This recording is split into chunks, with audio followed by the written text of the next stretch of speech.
So then I learned about Piaget, and Piaget had some very interesting ideas, and I think I've told you already what Piaget was up to. He wasn't a developmental psychologist. He didn't even regard himself as a psychologist. He wanted to reconcile science and religion. That's what he was doing through his entire bloody life, because it drove him crazy when he was an adolescent. And he didn't think that he would be able to survive unless he could bring those two things together. So he's working on the same problem. And so one of the things that Piaget, who was very prone to observation, he was an ethologist of human beings. That's a good way of thinking about it. An ethologist is a scientist who studies animals by watching their behavior rather than studying them under laboratory conditions. And he got very interested in the spontaneous emergence of morality in the play of children. And it was so smart, that idea that, you know, when kids come together and unify themselves towards a particular goal, so in play, that a morality emerges out of that. And that morality, and I've mentioned this before, there's a morality in game 1, there's a morality in game 2, there's a morality in game 3. What's common across all those moralities is a meta-morality. And so the meta-morality emerges from the particular moralities that are embedded in particular cooperative situations. We could say cooperative and competitive situations. You can expand that out biologically to some degree to the idea of the dominance hierarchy, right? Every social animal, and even many animals who aren't social, are embedded in a dominance hierarchy. The dominance hierarchy has a structure. We couldn't call it a dominance hierarchy. Dominance hierarchy A, B, C, D, E, thousands of them across thousands of years. You extract out from all of them what's central to all of them. That's the pyramid of value. What question do you need answered about the pyramid of value? What's at the top? Because that's the ideal. That's the I at the top of the pyramid, or the golden Buddha in the lotus. It's the same thing. It's the same thing as the crucifix, paradoxically enough. And it has to do with something like the voluntary acceptance and therefore transcendence of suffering. It's something like that. These are not arbitrary ideas. They're deeply, that's my case anyways, they're deeply, deeply, deeply rooted in biology and culture. They're as deeply rooted in biology as the dominance hierarchy is rooted in biology. And we already know the answer to that. The dominance hierarchy has been around for 350 million years. It's a long time. You don't get to just brush that off and say, well, morality is some sort of second order cognitive problem. It's like, no, it's not. I mean, I can tell you something about its instantiation in your nervous system. You have a counter at the bottom of your brain that keeps track of where you are in terms of your status. And it bloody well regulates the sensitivity of your emotions. So if you're at the bottom of the hierarchy, barely clinging on to the world, everything overwhelms you. And that's because you're damn near dead. And so everything should overwhelm you. You've got no extra resources. Any more threat, you're sunk. So you become extremely sensitive to negative emotion and maybe also impulsive, so that you grab while the grabbing's good. And if you're nearer the top in the dominance hierarchy and your counter tells you that, then your serotonin levels go up, you're less sensitive to negative emotion, you're less impulsive, you live longer, like everything works in your favor. Your immune system functions better, and you're oriented at least to some degree towards the medium and long-term future. And you can afford that because all hell isn't breaking loose around you all the time. And so then the question is there a way of being that increases the probability that you're going to move up dominance hierarchies? Well, that doesn't seem to be a particularly provocative proposition, unless you think that it's completely arbitrary and random, and that you can think that if you want, but I don't think there's any evidence for that whatsoever. I mean, we certainly have, even for sexual selection, we impose criteria. They're not random and arbitrary. So, okay, so back to Jung. So what was Jung trying to do? Well, he was trying to see, Jung believed that once we had stopped populating the cosmos with gods, that they went inside. That's a good way of thinking. Well, think about it this way. You know, an archaic person looks at the sky and uses his imagination to populate the sky. What's the sky? Well, it's the constellations. It's the domain of the gods. Well, why? Well, because the gods are what are out there beyond your understanding. Well, that's what you see when you look up at the sky. So you populate the night sky with figures of your imagination. So the gods are the things that you broadcast out of your imagination and see spread over the world. It's like the contents of your unconscious are manifesting themselves when you encounter the unknown. It's exactly what it is. That's exactly how else could it be, right? You're projecting your fantasy onto what you don't understand. That's how you start to cope with what you don't understand. You populate the unknown with deities. Where did they come from? They came from your imagination. Well, what happens when you take them out of the world? Do they disappear? No.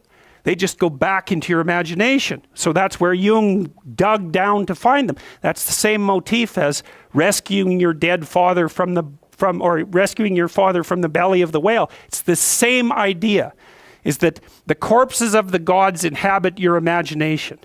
So where do you go if you need to revivify them? You go into your imagination.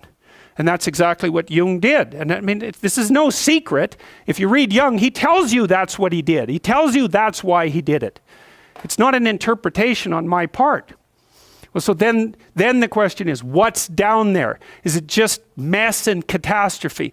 Or is there something in it that's patterned?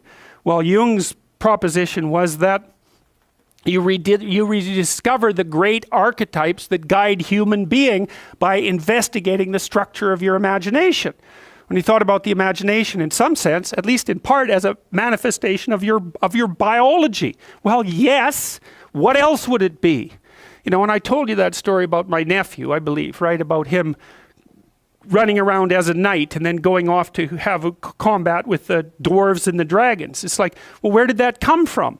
Well, partly it came from his culture, right? Because he was a knight, and so obviously that's a cultural construct. But the thing is that his imagination it's this structure that's looking for things to fill itself with. Just like your predisposition to language. You have a predisposition to language. What is that? We don't know. What does it do? It looks for things in the world to fill itself with, right? And if you first of all, when you start to learn how to speak, you babble every phoneme. Did you know that? If I was learning to speak an Asian language, there would be phonemes I couldn't pronounce, and vice versa. An infant, all of them, they babble all the phonemes, and then as they start to learn the language, they lose the ability to say a bunch of them and only retain the ones that are relevant to that language. So a baby babbles all possible languages, that's a way of thinking about it, and then loses the ability. So that's you can see there. So you could say, well, you manifest the potential to be possessed by the set of all possible archetypes. It's built into your biology. And then as you're enculturated in your own culture, the set of archetypes that manifest themselves in that culture are the ones that you pull in for your own use. So my nephew's running around like a knight. Well, you know, if he would have been born in the middle of the Amazon, he would have been running around with a bow and, you know, a poisoned arrow and a bow. It's the same thing. It's the same idea. It's just trapped out in different cultural dress. And his little imagination was trying to solve the problem. How do you deal with the unknown? Well, what's the unknown? It's these little devils that keep jumping up on you and biting you, and they come out without end. So just killing them, it's like cutting the head off the Hydra, right? 7 more grow. Well, what the hell good is it to solve one problem when there's just a bunch more problems that are going to come after you? And that's everyone's question. That's the ultimate question of nihilism, right? Why bother solving a problem if all that's going to happen is that 20 more problems are going to come your way? Why not just give up and die? Well, right, it's a good question. It's a good question, right? Is the suffering so intense that the whole game should just be brought to an end? That's another fundamental question of existence. And people who've become truly malevolent answer that question in the affirmative. They say, it's too much, we should destroy it. Now, I wouldn't say they're precisely doing it only for humanitarian reasons, but you have to understand and appreciate the logic. It's not irrational. That's the other thing. It's not irrational to work for the destruction of being. It's not irrational. In fact, it might be the most rational thing you could come up with, to Depends on your initial set of presuppositions. So, Jung, down into the belly of the beast, so to speak, to see what lurks in the imagination. He sees the birthplace of archetypal ideas. Well, what are archetypal ideas? They're patterns of, you could think about them as representations of patterns of adaptive behavior. And so then you might ask, well, where did they come from? Well, that's part of what I've been trying to teach you about. They evolved, as far as I can tell, right? They evolved collectively, is that our society, and this is the dominance hierarchy idea. Dominance hierarchies set themselves up as a matter of course. They're the standard way that animals organize themselves in a territory.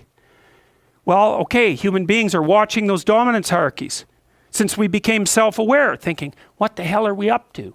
What the hell are we up to? And there's a question that lurks in there. What constitutes acceptable power? What constitutes acceptable sovereignty? Who should lead? Who should rule? What should be at the top? Well, we talked about that. The Mesopotamians figured that out. Speech and vision. That's Marduk. Speech, vision, and the willingness to confront the terrible unknown. That's what should rule. Well, what? Is that an arbitrary idea, or is that a great idea? How could it be any other way? Well, that's what human beings are like. And I don't think that you can read the Mesopotamian story and understand the reference, which isn't an easy thing to do, and fail to draw that conclusion. Marduk has eyes all the way around his head. He speaks magic words. He goes off to fight Tiamat, the dragon of chaos. Well, what's that? That's the reptilian predator that lurks in the unknown. Well, is any of that, is there anything about any of that that stands in opposition to what you would presume if you were just analyzing our situation from a purely biological perspective? We're prey animals, we're predators. We've been threatened by reptiles forever. Why wouldn't we use the predator that lurks in the dark forest or the water as a representative of the unknown? Why wouldn't we harness that circuitry? We already have it at hand. And even more to the point, how could we do anything else? It makes perfect sense. Well, so then you might say, well, what would you want to be king? You could say king of the world or king of your own soul. What do you want to subordinate yourself to? How about your heroic willingness to encounter the unknown and articulate it and share that with people? There's no nobler vision than that. And I don't see that it's merely arbitrary. And it's not merely arbitrary too, because if you do that, to the degree that you do that, assuming your society isn't entirely corrupt, you will be successful. It will actually aid you practically. You'll rise up above men. You'll be selected by women. You'll be admirable. You'll be valued. And you know that because if you look at the people that you admire and value, again, unless you've taken a detour into dark places and are possessed with admiration for people who are working for malevolent purposes and for destruction, you just have to watch the people that you admire and try to figure out what's common across them and draw your own conclusions. And you can ask yourself too, when you're torturing yourself with your conscience because you're not doing what you should be and you know it, what is it that you're torturing yourself in relationship to? You have a vision of your own ideal, and you torment yourself if you're not matching it. What's the ideal? Well, you don't know, right? It's kind of incoherent and poorly articulated, but that doesn't mean it isn't trying to manifest itself and make itself known to you. It's really the purpose of religious education, is to make that ideal articulated.